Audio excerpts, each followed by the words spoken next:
Bismillahirrahmanirrahim. Assalamualaikum warahmatullahi wabarakatuh. Tuan-tuan dan puan-puan, terima kasih kerana kembali ke channel saya. Dalam video ini saya ingin nak buat komen yang ringkas sahaja, iaitu berkenaan dengan isu pengerusi Perikatan Nasional. Siapa dia? Umum mengetahui adalah bahawa Tan Sri Muhyiddin telah meletakkan jawatan dengan secara tiba-tiba, dan Parti Islam Malaysia dengan angkuh dan sombong mengatakan bahawa mereka akan mengambil alih Perikatan Nasional. Dan sampai hari ini kita masih lagi tertanya-tanya siapakah yang akan ditonjolkan untuk menjadi pengerusi yang dikatakan akan diambil alih oleh Parti Islam Malaysia. Itu satu persoalan. Siapa dia? Apabila dikatakan boleh Sanusi Makno, tapi Sanusi tolak, dia kata tak payahlah, ini bagi dekat Samsuri. Jadi Samsuri pun kita tak tahulah dia macam mana kan. Dan ada juga nama Tuan Ibrahim Tuan Man. Jadi itu menunjukkan kelemahan yang jelas daripada Parti Islam Malaysia, yang tertanya-tanya siapa yang yang akan dinobatkan untuk menjadi Perikatan Nasional pengurusi, yang dengan sekaligus kemungkinan besar adalah poster boy untuk Perdana Menteri. Walaupun Hadi Awang kata kita ramai kita punya calon-calon ni, saya tak boleh lah, saya kan tak sihat. Jadi ini menunjukkan pula bahawa satu misteri siapa dia. Kemudian kita lihat juga satu kenyataan daripada Sanusi Makno. Dia kata walaupun Tan Sri Muhyiddin meletak jawatan, tetapi ia tidak resmi sebab dia belum diterima oleh jawatan kuasa tertinggi Perikatan Nasional. Jadi letak jawatan kena ada yang terima. Kalau macam tu, soalannya adalah kenapa Hadi Awang dengan angkuh dan sombongnya mengata kita akan mengambil alih. Sama juga dengan beberapa pemimpin PAS yang lain. Mereka pula yang mengatakan demikian. Walaupun sebelum tu saya rasa Tun Faisal ada sebut berkenaan dengan benda ni belum resmi lagi dan sebagainya. Jadi itulah yang saya kata bahawa Muhyiddin telah membuat satu tactical serangan yang cukup halus. Ia tak bising, melalak-melalak macam kawan kita Akmal Saleh. Dia cuma cakap WhatsApp saya letak jawatan, habis hancur kesemuanya dari sudut menelanjangkan Parti Islam Malaysia yang sedang bergelumang dengan kemelut Perlis. Dan di situ pun telah diperlihatkan bagaimana mereka tidak mempunyai kepintaran politik, yang mana orang mereka sendiri mereka buang, dan orang mereka sendiri akan menyaman mereka, iaitu speaker yang sekejap kata ada pilihan raya kecil, sekejap tak ada, menunjukkan bahawa kucak-kacir yang diakibatkan oleh serangan daripada Ketua Bersatu yang dengan selamba meletak jawatan dan telah memberi beberapa tactical move, bukan saja kepada parti lawan, parti kawannya iaitu PAS, tetapi juga pada kawannya juga Hamzah Zainuddin. Hamzah Zainuddin tersepit.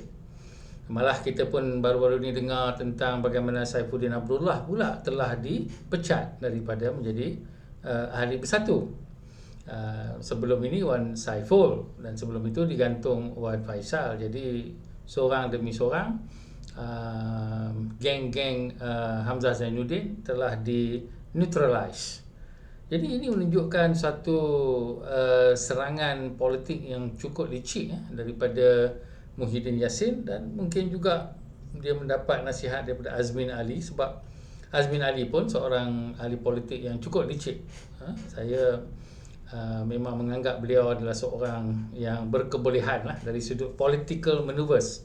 Dari sudut kepercayaan dan sebagainya itu lain cerita lah. Tetapi memang diakui seperti Tun Dr. Mahathir, seorang orang kata player yang licik. Juga Najib Tun Razak pun sama juga. Jadi di sini kita melihat bahawa mesyuarat yang akan diadakan dari sudut jawatankuasa Perikatan Nasional yang melibatkan PAS, gerakan, parti-parti lain dan juga Bersatu. Jadi semua jawatan-jawatan yang penting-penting seperti pengerusi, timbalan pengerusi dan seterusnya, yang mana yang telah dilepaskan oleh orang seperti Azmin Ali, Muhyiddin, Faizal Azumu dan sebagainya, maka ia akan diputuskan sama ada ia boleh diterima secara resmi. Jadi di sini timbul satu soalan, bolehkah Muhyiddin Yassin silap hari bulan kembali menjadi pengerusi Perikatan Nasional? Sebab dari sudut analisa ataupun apa yang dikatakan nasihat daripada Profesor Ramasamy yang menganggotai Ikatan Prihatin Rakyat yang diwujudkan oleh Muhyiddin Yassin, beliau amat risau kalau PAS mengambil alih, sebab dia kata orang bukan Melayu tak akan percaya langsung kepada Perikatan Nasional dan akan mengalahkan Bersatu dan juga Yurimai di dalam pilihan raya yang akan datang. Jadi saya rasa kumpulan Parti Islam Se-Malaysia yang sebelum ni angkuh dengan kerusi mereka yang banyak, dan juga mungkin keangkuhan daripada apa yang mereka kata perjuangan Islam mereka, yang mana saya tidak merasakan bahawa ia adalah sesuatu yang betul ataupun ikhlas, maka satu keadaan di mana pengurusi Perikatan Nasional tidak semestinya akan terjadi bahawa ia daripada Parti Islam Se-Malaysia, sebab sudah tentu ketuanya tak boleh, sudah tentu pula orang-orang lainnya tu akan, macam saya kata, dianggap sebagai orang suruhan, sebab mereka tidak mempunyai kuasa di dalam parti seperti presiden mereka sendiri. Jadi di sebelah Bersatu pula, kalau dilantiknya Hamzah Zainuddin, maka Hamzah Zainuddin dengan jelas akan dilihat sebagai orang suruhan PAS dan juga orang nombor 2 dalam Bersatu.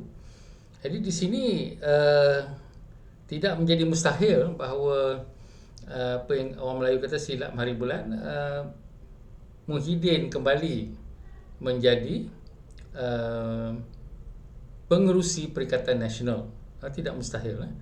Kalau itu berlaku, maka memang paling hebatlah satu tindakan strategik yang dibuat oleh Muhyiddin, yang macam bumerang, baling dekat situ, lepas tu sampai balik dekat dia, sehingga kan benda-benda yang bumerang tu kenakan seperti burung dan pokok dan sebagainya semua tumbang, tapi benda tu sampai balik kepada dia. Syabas Muhyiddin Yassin, I take my hat off to you. So kita tengoklah sama-sama apa yang akan terjadi dalam kerenah Perikatan Nasional dan politik Malaysia yang sentiasa berwarna-warni. Sekian, terima kasih. Assalamualaikum dan salam sejahtera tuan-tuan dan puan-puan, saudara-saudari sekalian. Jika anda ingin memiliki buku saya Antara Sunnah Melayu dan Sunnah Rasul, ulasan tentang isu-isu agama, isu politik dan juga isu pendidikan di dalam Malaysia, sila ikuti arahan di dalam poster berikut. Saya akan menandatangani setiap naskah buku yang dibeli, dan saya harap tuan-tuan dan puan-puan, saudara-saudari sekalian, maju jaya bersama Malaysia Baru. Sekian, terima kasih.